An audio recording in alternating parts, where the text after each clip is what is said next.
अस्सलामुअलैकुम मेरे भाइयों, उम्मीद करता हूं आप सब लोग खैरियत से होंगे। और आज की वीडियो के अंदर मैं आपको टू द पॉइंट रहते हुए मार्केट से रिलेटेड 2 से 3 चीजें एक्सप्लेन करूंगा। सबसे पहले देखो मेरे भाइयों, जब भी मैं यूजुअली मार्केट साइकिल से रिगार्डिंग अपनी वीडियोस में डिस्कशन करता हूं ना, तो इस पे बड़ी मुझे क्रिटिसिज्म मिलती है।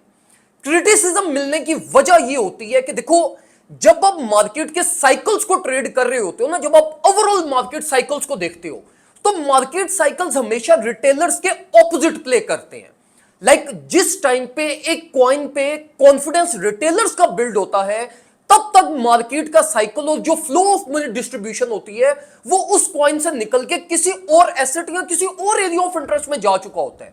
तो जब मैं यूजुअली आप लोगों को कुछ कॉइन्स मना करता हूं कि यार इनमें प्ले ना करो, जिस तरह अभी मैंने करंटली इथेरियम से मना किया था, तो ट्रेडर्स को वो बड़ा बुरा लगा। क्यों बुरा लगा? क्योंकि ट्रेडर्स मेंटली उस चीज के लिए प्रिपेयर्ड ही नहीं थे। बेसिकली ट्रेडर्स को वो चीज सुनना पसंद होता है जो वो खुद भी एक्सपेक्ट कर रहे हो, जो उनके इमोशंस और उनके पैनिक डिसीजंस जिस चीज के साथ अलाइन हो रहे हो। तो ये एक बहुत बड़ी रीजन होती है जिसकी वजह से ट्रेडर्स किसी के ओपिनियन और किसी के टेक्निकल डिसीजंस को रिस्पेक्ट नहीं देते। अभी देखो मेरे भाइयों, अगर हम ये इस स्पेसिफिक साइकिल की बात करें ना, जो ये 2024 एंड से लेके जो अभी तक हमारे पास चल रहा है, देखो जो प्रीवियस मार्केट साइकिल्स हिस्टोरिकली आते रहे हैं ना, उनमें और इनमें एक बहुत बड़ा जमीन आसमान का फर्क है। और वो फर्क ये है कि देखो, जब प्रीवियस साइकिल्स में जब को कॉइन पंप करता था ना, फॉर एग्जांपल बिटकॉइन सीजन है अगर बिटकॉइन पंप करता ना, तो ये नहीं होता था कि ऑल्ट कॉइन बिल्कुल ही अपने बॉटम पे यहां गिरे ही रहते थे। नहीं, वो भी बिटकॉइन के साथ कुछ ना कुछ मूव करते थे। एक्सेप्शनल परफॉर्मेंस नहीं देते थे, एक्सेप्शनली वही कॉइन परफॉर्मेंस देता था जो टारगेटेड होता था। अगर बिटकॉइन सीजन है तो बिटकॉइन परफॉर्म करेगा, बाकी मार्केट इसके साथ कुछ ना कुछ ट्रेवल करेगी। और फिर एथेरियम सीजन आया तो एथेरियम आउट परफॉर्म कर गया, और बाकी मार्केट कुछ ना कुछ उसके साथ मूव करती थी। और एज अ रिजल्ट आपके पास जब मार्केट में एक सर्टेन टाइम ड्यूरेशन गुजरती थी, तो हमें नजर आता था कि यार ये कॉइन इतना पंप कर गया, ये इतना पंप कर गया, और ओवरऑल फिर हम उस एक फेज को कहते थे कि ये बुल सीजन है। अब देखो मेरे भाइयों, अगर आप करंट मार्केट कंडीशंस और करंट साइकिल को अगर आप देखो, तो ये कंप्लीटली डिफरेंट है प्रीवियस साइकिल्स में से। अब इस साइकिल में क्या हो रहा है कि देखो, अगर आपने नोट किया हो तो देखो, जब बिटकॉइन पंप हुआ, बिटकॉइन अपने ऑल टाइम हाइस को ट्रिगर करता रहा और ऑल्ट्स कॉइन अपने ऑल टाइम लोस पे थे। ऑल्ट्स में जीरो रिकवरी आई। फिर इसी तरीके से जब इथेरियम हमारे पास पंप हुआ, तो आपने देखा होगा कि रिमेनिंग ऑल्ट्स कॉइन में रिकवरी नहीं मिली, वो अपने ओवरसोल्ड रेंज में थे। एक और सबसे बड़ा इशू यहां पर यह है मेरे भाइयों कि देखो, अब जब मार्केट आउट परफॉर्म कर रही है ना, देखो जिस तरह अब ये इथेरियम को हम देख लें, बिटकॉइन, ये इन प्रोजेक्ट्स ने बहुत सॉलिड परफॉर्मेंस दी है, तो इनकी समझ में आती है कि यार ये अपनी ओवरबॉट रेंज में है।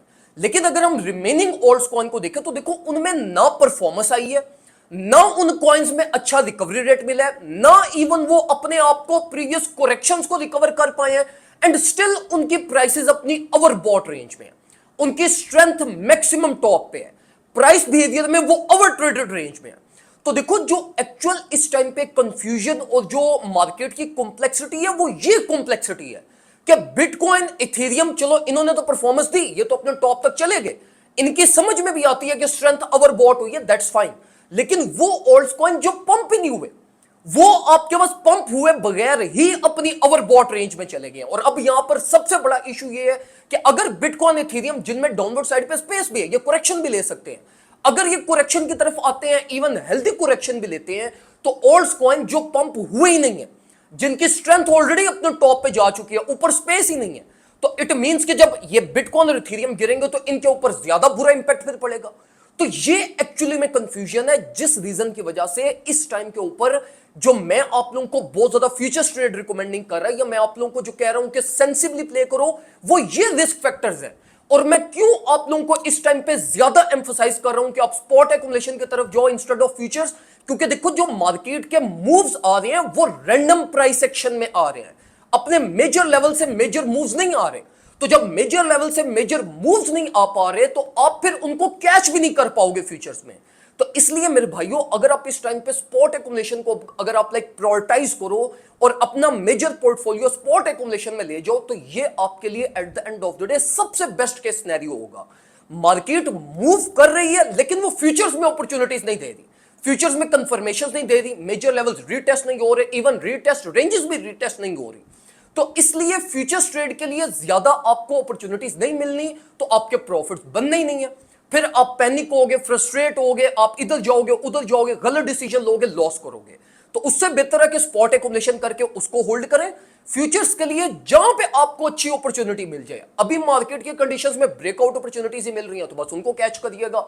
जिस तरह हम अपने प्रीमियम ग्रुप में हमने एपीटी को टारगेट किया, बिटकॉइन को टारगेट किया, सॉल को टारगेट किया, स्पॉट एकोमोडेशन में हमने डिफरेंट कॉइन्स ऐड ऑन किए। वो अल्हम्दुलिल्लाह हमें बहुत ज्यादा प्रॉफिट नहीं दे रहे, लेकिन still as per market conditions वो हमें कुछ ना कुछ प्रॉफिट देकर जा रहे हैं। तो आई डू बिलीव कि आपको ये सारी चीजें like they are making sense to you, और आपको समझ आ रहा होगा कि इस टाइम पे आपको क्या प्लान बनाना चाहिए। दो में मुझे याद रखिएगा, अपना ख्याल रखें, अल्लाह।